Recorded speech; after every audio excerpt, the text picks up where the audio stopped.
Disciplina, começar e não terminar. Eu vou ler aqui para vocês um pedaço de um livro que acho que um exemplo de comunicação que eu acho que pode ajudar muito quando a gente está falando de disciplina. O livro é esse aqui, o Inteligência Emocional do John Gottman, e a gente está falando aqui no livro, ele fala uma parte sobre ouvir com empatia. E aí, acho que se o seu filho começa e não termina, se falta disciplina para ele terminar as coisas, esse é o tema de hoje principal, eu acho que ouvir com empatia é o primeiro passo. Na verdade, eu acho que ouvir com empatia é o primeiro passo para qualquer um, seja o seu filho ou alguém que trabalha com você. Ouvir com empatia e ouvir com vontade de realmente entender aquela pessoa é uma característica que vai te ajudar a conseguir mais as coisas que você quer, seja para fazer com que o seu filho estude, seja para que você alcance mais coisas na sua vida. Pelo menos eu acredito nisso e é isso que eu tento fazer aqui todos os dias, né? Eu acho que a gente só está aqui, eu só tenho as pessoas que me acompanham aqui no Instagram e aqui no YouTube também, me acompanhando, porque vocês acreditam de algum jeito que eu entendo o que vocês estão passando, né? Porque eu escuto muito vocês. E por sinal, conta pra mim como que tá a rotina na sua casa. Eu quero ouvir de verdade, tá? Eu preciso que você escreva aqui nos comentários embaixo, aqui no YouTube, aqui no Instagram, como que tá a sua casa. Deixa eu ver se eu consigo te ajudar de algum jeito, trazer uma luz aí do que você pode fazer. Eu vou começar aqui esse trecho da leitura, né? Que eu acho que é interessante. O que aconteceu foi o seguinte: chega um presente na caixa de correio do Nick, pro Nick. O Nick é um irmão mais velho e o Caio, irmão de 4 anos, fica furioso, gente. Mas o Caio fica pistola. Aí, né, o Caio fala pro pai: isso é injustiça. Como é típico, o pai dos garotos explica que, no longo prazo, isso não é justiça. Quando for o seu aniversário, a sua avó vai mandar um presente para você também. Só que, embora certamente a lógica explique toda a situação, essa declaração ignora solenemente como Kyle está se sentindo.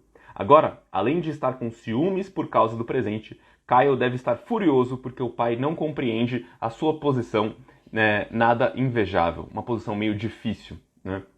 Agora imagine como Caio se sentiria se a reação do pai ao seu desabafo fosse uma observação simples. E de novo, gente, eu quero trazer aqui o que for mais simples para vocês fazerem e colocarem em prática, tá? Você queria que a sua avó tivesse mandado um presente para você também? Caio provavelmente responderia: eu queria. Caio pode pensar que, embora seja o aniversário do Nick, e eu não devesse... E o Caio pode pensar assim: ele sabe que ele não precisava ficar bravo, mas ele fica, porque ele não sabe explicar o que ele tá sentindo, né? E aqui o pai entende, agora Caio está mais tranquilo para ouvir o pai e com o tempo eles vão ficar quites. Então, o grande ponto é você mostrar para a criança, ou para o adolescente, ou para o adulto que está do seu lado, gente. Isso aqui é sobre seres humanos, tá? Que você entende ele. Então, você tá bravo. Cara, você percebe que a pessoa tá brava? É normal, e isso é muito normal, e eu fazia muito isso, tá? Você pode até perguntar pra Larissa. Eu fazia muito isso, e eu reparei que quando eu parei de fazer, ficou mais fácil. E eu reparei também que eu fazia isso menos com os meus alunos. Que com os meus alunos eu queria menos dar resposta e mais entender eles. E o grande ponto é quando você mostra: cara, eu tô vendo que você tá irritado com isso. Pô, tô irritado mesmo. Ah, pô, eu sei. Do simples fato de você notar qual que é o sentimento que está envolvido naquele processo, faz com que a pessoa diminua a potência, não sei se é a potência o termo técnico que ele usou, mas o tempo que aquilo ali dura para aquela pessoa, né? Então, o simples fato de você falar: cara, eu percebo que você está irritado. Ou se seu filho está irritado de estar dentro de casa, você já falou para ele: filho, tô vendo que você tá irritado de estar aqui dentro de casa e não poder sair, né? Ou se a sua filha tá cansada de não ver as amigas e fica o tempo todo ali no TikTok ou fazendo chamadas de vídeo: filha, pô, eu percebo que você tá com saudade delas. Esse simples notar, né? É você ouvir mais do que as palavras, mais do que o som que sai da boca, é você ouvir as atitudes, é prestar atenção no todo. E isso é muito importante pra gente conseguir estabelecer uma comunicação adequada para que a gente consiga ajudar eles a ter mais disciplina. Eu acho que isso pode ajudar muito vocês, tá? Ele deu também depois um outro exemplo onde a filha... Depois eu não vou ficar lendo o livro aqui, porque a ideia não é essa, mas ele também deu um outro exemplo onde a menina chega em casa e fala pra mãe assim: mãe, ninguém gosta de mim. E a mãe sabe que isso não é verdade. Mas não adianta ela chegar pra filha e falar: filha, isso não é verdade. Porque, né, as pessoas gostam de você, olha como o fulano gosta de você. A gente precisa primeiro conectar. E no livro O Cérebro da Criança, a gente também fala sobre como que você precisa se conectar com a parte, o cérebro de cima e de baixo, né, que eles falam lá, a Tina Brighton. E aí você tem que se conectar com a parte emocional primeiro para depois você mudar para a parte racional, tá? Isso vai ajudar muito, né, você a conseguir entender a parte do seu filho e ajudar ele a ter mais disciplina. Mas agora a gente vai entrar na parte sobre disciplina. Você, mãe, pai, o responsável que me acompanha aqui, você é disciplinado? Eu acredito que essa parte de disciplina não vem fácil para ninguém, né? E as decisões que a gente toma, elas são muito mais emocionais do que racionais. Então, essa questão da disciplina, o que impede você de ter mais disciplina, muito provavelmente são questões emocionais que tem dentro do seu cérebro, ali da sua cabeça, que te impedem de repetir aquilo, que quer que seja, né? Por algum motivo. E aí, eu vou compartilhar também umas histórias aqui de uma aluna, né? Ou enfim, teve uma live que eu fiz uma consultoria ao vivo, e tinha uma criança, uma menina que ela não gostava de português. Quando eu perguntei para ela se teve algum momento que ela passou vergonha com português na escola, ela lembrou que teve um dia, no ano passado, onde ela estava conversando, estava na aula, o professor pediu para ela ler um texto, ela foi ler e todo mundo riu da cara dela. E ela sentiu muita vergonha. Ninguém conseguiu ouvir, na época ela não sabia explicar, né? Mas o simples fato da gente conseguir prestar atenção nisso ali ao vivo com a mãe me contou na semana seguinte que a menina estava estudando português sozinha. Então, gente, muitas vezes, se a gente não conseguir entender essa questão emocional, a gente não consegue racionalmente mudar essa questão da disciplina. Então, acho que o primeiro ponto aqui, gente, é a gente entender o quanto que essa disciplina vem da gente, porque a gente se cobra.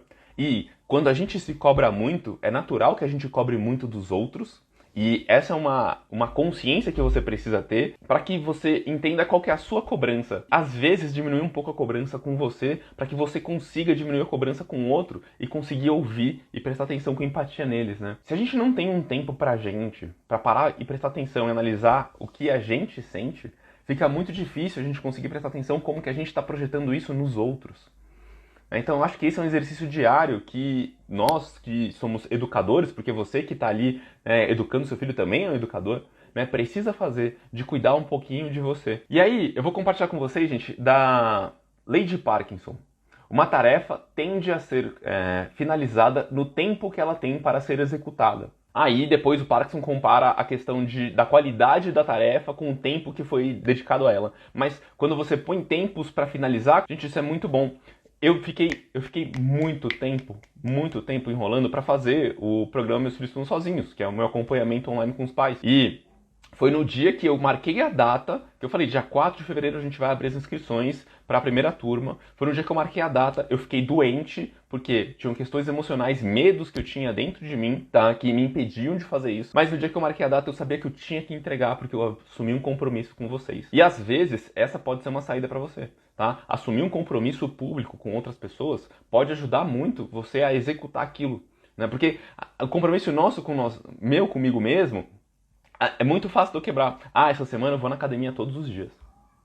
E aí, termina a semana e você não foi nenhum dia na academia. Mas agora, quando eu chego pra vocês e falo, pessoal, a partir de agora, todos os dias eu tenho live às 11 horas da manhã, vocês vão ficar esperando. E se eu não cumprir, eu sei que eu vou quebrar a confiança com vocês, vou quebrar a conexão que eu tenho com vocês de algum jeito. E isso pesa muitas vezes mais do que, eu comigo mesmo eu me deixo, né? Não tem problema. E às vezes as crianças fazem isso, né? E a gente não percebe quanto que você quebrar esses laços de confiança com você mesmo minam a sua autoestima.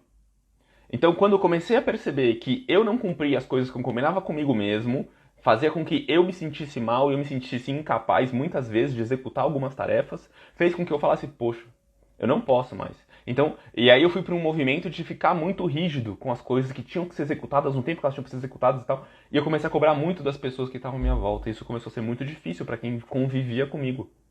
Hoje eu tento equilibrar isso e tento perceber de como que a minha disciplina é importante para inspirar as pessoas que trabalham comigo, que estão à minha volta, mas eu não posso ser rígido também para não entender o que essas pessoas estão passando, porque senão a gente para de conviver, de ter um convívio, de ter uma relação. Né? Senão é só um mandando e o outro obedecendo. E, gente, ninguém gosta disso. Nem adulto, nem criança. Tá? A Cláudia falou, eu sei o que é importante, mas a sensação de que é difícil me faz adiar. Mas não é no caso pensado. Sinto meus filhos também. Então, gente, pra eles é muito... O que a Cláudia falou é muito verdade, tá? Normalmente a gente adia por alguns motivos. Ou a gente acredita que a gente não é capaz de fazer, né? Ou a gente acredita que a gente é capaz demais de fazer. Né? Então, se eu acredito que eu não sou capaz de fazer, eu fico enrolando porque eu não quero chegar na conclusão de que, putz, eu estava certo, eu não era capaz mesmo. E na verdade, gente, para qualquer coisa aqui que a gente está fazendo, não é que a gente é capaz ou não é capaz, é simplesmente falta de treino. Né? Não adianta eu chegar e achar que eu vou dirigir que nem o Ayrton Senna ou que nem o Hamilton, né? Se eu não for treinar que nem ele. Tem uma questão de expectativas que a gente tem sobre nós mesmos e sobre os nossos filhos, que faz com que, às vezes, essa expectativa pareça ser difícil demais, então eu não quero realizar aquilo.